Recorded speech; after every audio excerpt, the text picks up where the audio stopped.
तृतीय वर्ष विज्ञान के सभी विद्यार्थियों का उनकी रसायन विज्ञान की कक्षा में स्वागत है। कार्बनिक रसायन की कक्षा के अंतर्गत आज हम प्रोटीन एवं न्यूक्लिक अम्ल के बारे में अध्ययन करेंगे। प्रोटीन ग्रीक शब्द प्रोटियोस से लिया गया है, अर्थात सर्वाधिक महत्व के यौगिक। तो प्रोटीन जो है वो सर्वाधिक महत्व के यौगिक होते हैं। शरीर का अधिकतम भाग प्रोटीन के द्वारा निर्मित होता है। प्रोटीन की सभी जीवित कोशिकाओं में महत्वपूर्ण रोल अदा करते हैं। शरीर में न्यूक्लिक अम्ल भी ऐसे यौगिक हैं जो प्रोटीन के समान अत्यधिक महत्व के हैं और वे आनुवंशिकता के आधार हैं। साथ ही प्रोटीन के संश्लेषण को भी नियंत्रित करते हैं। प्रोटीन वास्तव में उच्च अणुभार वाले बहुलक पॉलीपेप्टाइड हैं, जिनकी एकलक इकाई अल्फा एमिनो कार्बोक्सिलिक एसिड से बनी होती है। लगभग 20 एमिनो एसिड विभिन्न प्रकार के संयोग से अनंत किस्म के प्रोटीन के अणु बनाते हैं। अल्फा एमिनो एसिड एकलक इकाई होती है और इनकी संख्या प्रोटीन में 1000 तक हो सकती है। इन सभी एमिनो एसिड के अंदर से केवल 8 एमिनो एसिड ऐसे हैं जो प्रोटीन शरीर को चलाने के लिए अत्यंत आवश्यक हैं, और इन्हीं 8 एमिनो एसिडों को हम आवश्यक एमिनो एसिड कहते हैं, क्योंकि जैविक रूप से इनका संश्लेषण मानव नहीं कर पाता तथा इनकी भोजन में अनुपस्थिति से वृद्धि रुक जाती है और मृत्यु तक हो सकती है। इसीलिए इनको एसेंशियल एमिनो एसिड या आवश्यक एमिनो एसिड कहते हैं। प्रकृति में पाए जाने वाले एमिनो अम्लों में ग्लाइसिन को छोड़कर सभी एमिनो एसिड एल कॉन्फ़िगरेशन रखते हैं, यानी सभी एमिनो एसिड का जो कॉन्फ़िगरेशन है वो एल होता है। केवल ग्लाइसिन का जो है वो डी कॉन्फ़िगरेशन होता है। आवश्यक एमिनो एसिड के कुछ महत्वपूर्ण आवश्यक एमिनो एसिड के नाम आपको स्क्रीन पर दिखाई दे रहे हैं। Leucine means alpha amino caproic acid. Isoleucine means alpha amino beta methyl n valeric acid. Valine alpha amino iso valeric acid. Threonine, phenylalanine, methionine, tryptophan, lysine, arginine and histidine. तो ये जो है कुछ महत्वपूर्ण एमिनो एसिड हैं जो कि हमारे शरीर के लिए आवश्यक होते हैं, जिनको कि हम एसेंशियल एमिनो एसिड कहते हैं। इसके अलावा अन्य प्रकार के एमिनो एसिड भी प्रकृति में उपस्थित हैं, जैसे alanine, asparagine, aspartic acid, cysteine, glutamic acid, glutamine, glycine. तो इस तरह से काफ़ी सारे एमिनो एसिड उपस्थित हैं प्रकृति के अंदर। सीरीन, टायरोसिन, तो इस तरह से बहुत सारे एमिनो एसिड उपस्थित हैं। अब हम इनके वर्गीकरण की बात करते हैं। एमिनो एसिड में एमिनो और कार्बोक्सिलिक समूहों की संख्या के आधार पर इन्हें उदासीन, अम्लीय और क्षारीय 3 प्रकार के एमिनो एसिड में बांटा गया है। सबसे पहले लेते हैं हम उदासीन एमिनो अम्ल या न्यूट्रल। इनमें एमिनो एवं कार्बोक्सिलिक समूह पाया जाता है, परंतु उनकी संख्या बराबर होती है, जैसे ग्लाइसिन, एलेनिन, फिनाइलएलेनिन। तो इनमें एक NH2 और एक COH ग्रुप पाया जाता है। अम्लीय एमिनो एसिड में एक कार्बोक्सिलिक समूह या एक से ज़्यादा कार्बोक्सिलिक समूह ज़्यादा होते हैं, यानी एक NH2 और एक COH तो होगा, उसके अलावा एक्स्ट्रा में COH ग्रुप इसके अंदर उपस्थित होता है। तो जहाँ एक्स्ट्रा में एक COH ग्रुप या एक से ज़्यादा COH ग्रुप एक्स्ट्रा होंगे, उनको हम अम्लीय एमिनो एसिड या एसिडिक एमिनो अम्ल कहते हैं। इनमें एस्पार्टिक एसिड, इसमें 2 COH ग्रुप हैं, जबकि NH2 ग्रुप एक ही है। तो एस्पार्टिक एसिड ऐसा एमिनो अम्ल है जिनमें अतिरिक्त COH ग्रुप उपस्थित है। तीसरे प्रकार का जो एमिनो एसिड है वह है बेसिक एमिनो एसिड्स या क्षारीय एमिनो अम्ल। इनमें एक कार्बोक्सिलिक एवं 2 या 2 से अधिक एमिनो ग्रुप पाए जाते हैं, जैसे NH2CH2 CH NH2COH। यहाँ पर 2 NH2 ग्रुप हैं। जैसे लाइसिन जो एग्जाम्पल बताया, इसके अंदर 2 एमिनो ग्रुप हैं लाइसिन में। इसके अलावा ऑर्निथीन, इसके अंदर भी एमिनो ग्रुप COH ग्रुप से एक एक्स्ट्रा होता है। तो इस तरह के एमिनो एसिड क्षारीय एमिनो एसिड कहलाते हैं। एमिनो समूह में R समूह एल्किल होने पर उन्हें एल्किल एमिनो एसिड कहते हैं, और जब पार्श्व श्रृंखला में बेंजीन रिंग उपस्थित हो, यानी साइड चेन में कहीं भी बेंजीन रिंग उपस्थित हो, तो उन्हें एरोमेटिक एमिनो एसिड कहते हैं, जैसा पैरा एमिनो बेंजोइक एसिड। इस तरह विषम चक्रीय एमिनो अम्लों में रिंग के अलावा रिंग में कार्बन के अलावा अन्य तत्व भी उपस्थित होते हैं। तो उसके उदाहरण हैं प्रोलीन, ट्रिप्टोफेन और हाइड्रोक्सी प्रोलीन आदि। तो इस तरह से एमिनो एसिडों का हम वर्गीकरण करते हैं। अब हम बात करते हैं निर्माण की विधियों की। एमिनो एसिड का निर्माण किस प्रकार से किया जाता है? ज़्यादातर हम अल्फा एमिनो एसिड पर ही अपना ध्यान रखते हैं। तो सबसे पहले हम ले लेते हैं इनकी बनाने की सामान्य विधियाँ। इसमें है सबसे पहली amination of alpha halogen acid. Alpha halogen acid के एमिनेशन के द्वारा, यानी अल्फा हैलोजन एसिड में अमोनिया ग्रुप का एडिशन होगा। अमोनिया ग्रुप Cl ग्रुप को रिप्लेस कर देता है। इस मेथड को हम पर्किन मेथड कहते हैं। पर्किन मेथड के अंदर क्लोरोएसिटिक एसिड की अमोनिया के साथ क्रिया कराई जाती है, जिससे एमिनो एसिटिक एसिड बनता है और अमोनियम क्लोराइड निकल जाता है।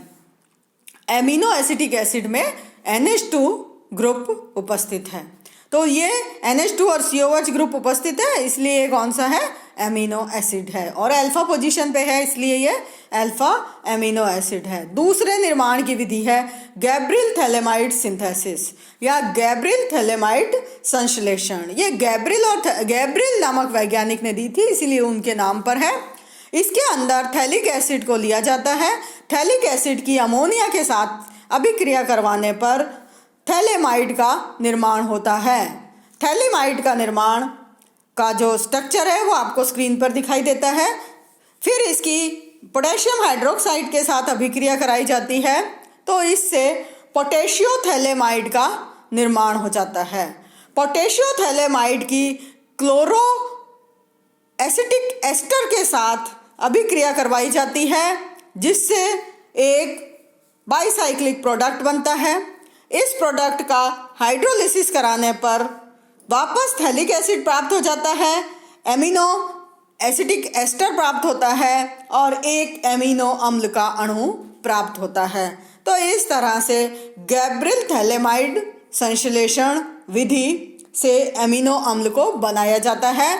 पूरी अभिक्रिया को यदि हम ध्यान से देखें तो थैलिक एसिड यहाँ पर कैटेलिस्ट की तरह से कार्य करता है, क्योंकि थैलिक एसिड का अभिक्रिया के अंदर वापस उतनी की उतनी प्राप्ति हो जाती है। तो रासायनिक अभिक्रिया को वो कर रहा है, उसको मार्ग प्रदान कर रहा है, पर खुद कंज्यूम नहीं हो रहा है, और इस तरह से एमिनो अम्ल का निर्माण होता है। अगली महत्वपूर्ण विधि है जिससे कि एमिनो अम्ल को बनाया जा सकता है, वह है स्ट्रैकर की विधि या स्ट्रैकर सिंथेसिस। स्ट्रैकर सिंथेसिस के अंदर एल्डिहाइड के अणु की HCN के साथ अभिक्रिया करवाई जाती है, और HCN से अभिक्रिया कराए जाने पर साइनोहाइड्रिन का निर्माण होता है। RCHCnOH साइनोहाइड्रिन का निर्माण होता है। ये साइनोहाइड्रिन अमोनिया के साथ अभिक्रिया करके RCHCnNH2 का निर्माण करती है, और फिर इसका हाइड्रोलिसिस करवाया जाता है, और उस हाइड्रोलिसिस से एमिनो अम्ल का निर्माण होता है। इससे भी अल्फा एमिनो अम्ल बनते हैं।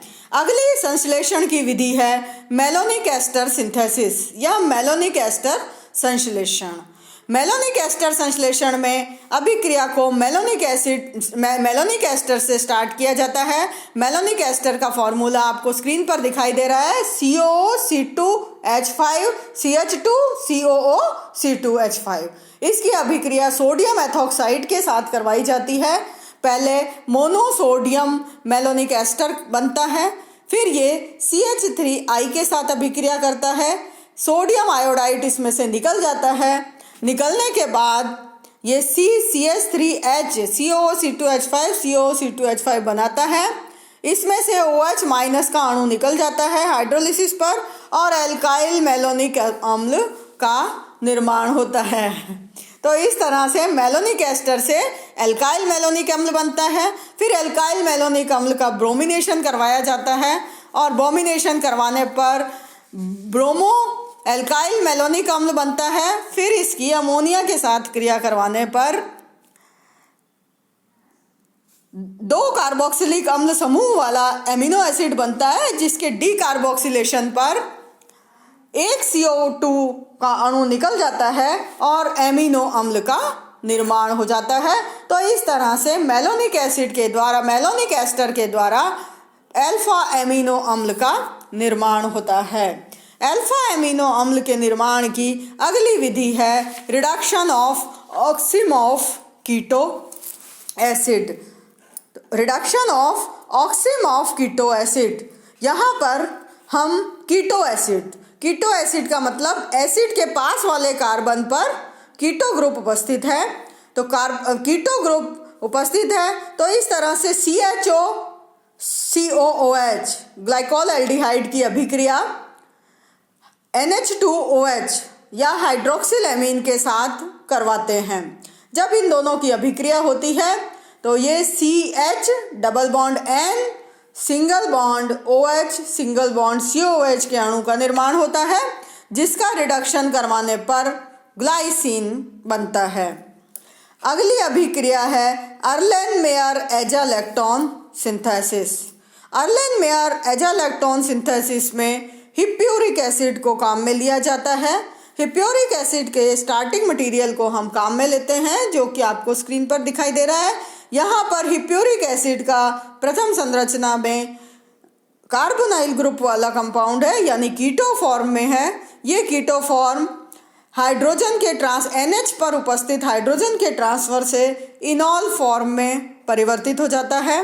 फिर इसकी एसिटिक एनहाइड्राइड और सोडियम एसीटेट के साथ अभिक्रिया करवाई जाती है और जल का एक अणु निकल जाता है और इस तरह से 5 मेंबर्ड एक साइक्लिक कंपाउंड बनता है, हेट्रोसाइक्लिक कंपाउंड, जिसके अंदर ऑक्सीजन भी उपस्थित है और साथ में इसके अंदर नाइट्रोजन भी उपस्थित है। तो इस तरह से CH2 single bond C double bond O single bond O single bond C double bond N single bond CH2, इस तरह से एक 5 मेंबर्ड साइक्लिक रिंग बनती है, जिसके अंदर नाइट्रोजन और ऑक्सीजन उपस्थित है और एक कार्बन पर C6H5 ग्रुप उपस्थित होता है। इसकी अभिक्रिया बेंजल्डिहाइड से करवाई जाती है और फिर जो एडक्ट बनता है उस एडक्ट का रिडक्शन करवाया जाता है या अपचयन करवाया जाता है सोडियम अमलगम की उपस्थिति में। सोडियम अमलगम की उपस्थिति में इसका रिडक्शन करवाए जाने पर 4 बेंजिलिडीन 2 फिनाइल ऑक्साजोल 5 ऑन का निर्माण होता है। तो रिडक्शन कराने पर 4 बेंजिलिडीन 2 फिनाइल ऑक्साजोल 5 ऑन का निर्माण होता है। इसके हाइड्रोलिसिस पर फिनाइल एलिलिन और बेंजोइक एसिड के अणु प्राप्त होते हैं। तो इस तरह से फिनाइल एलिलिन एमिनो एसिड बनाया जाता है और इसके अंदर कौन सा ग्रुप है, साथ में एरोमेटिक ग्रुप भी उपस्थित है।